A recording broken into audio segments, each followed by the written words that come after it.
Well, this is a very special place along the Normandy coast. This is Point-du-Hoc, and it sits on top of very tall cliffs nestled in between Omaha and Utah Beach. This is the English Channel here. This is where the invasion began, on the beaches here. And at this particular point, Point-du-Hoc, 2 battalions of Army Rangers scaled the cliffs here to take out German gun batteries that were deeply entrenched in the land here. The goal was to take those out so the guns here couldn't defend Omaha and Utah Beach. Hours before the invasion, Allied planes flew overhead and dropped bombs to soften up the defenses, and you can see what was left behind. This land is pockmarked with deep craters.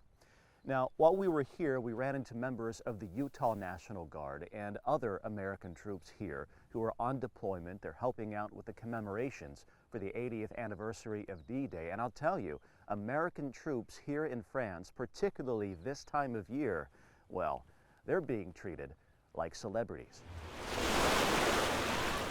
This is Utah Beach, and members of the Utah National Guard are taking it all in. The area has blown me away, honestly. That's Sergeant First Class Tim Beery. There's so many people, there's parties, there's festivals. Lights, cameras, and lots of tourist action as crowds come here to mark the 80th anniversary of D-Day. There are plenty of reenactors here, of course, but when the real McCoy shows up, well, that's a different story. A lady, she saw this patch, the 101st Airborne. She grabbed me, pulled me over, and I had to get a picture. Sergeant Beery isn't the only popular one here. The whole team is. That's what happens when you wear the uniform in Normandy.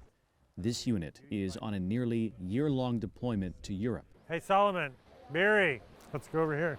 And this week, they're helping out with the D-Day commemorations, taking pictures and documenting the events. The Utah National Guard right now is on Utah Beach. If you think about it. Right. Yeah.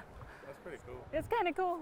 I've noticed respect and honor from everybody. Staff Sergeant James Bunn is from Ogden. This is my first time in Normandy, France. And he's feeling the gratitude from the French. They feel the gravity of it and the importance that this played, that D-Day played, for freedom in Europe. As these soldiers walk the beach and take photos with smiling tourists, they can't help but reflect on what their forebears did here 8 decades ago. To come ashore and see your fellow servicemen fall, but you continue on, and those who had that courage, you know, we call them the greatest generation. And what the greatest generation did then cleared the way for what's happening on this beach today.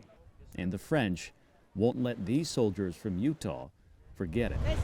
We've been in Europe for 9 months now. Whenever you go to another country, you always learn hello in their language, but it's the first time I've come to another country where they say hello to you because they want to reach out to you as an American.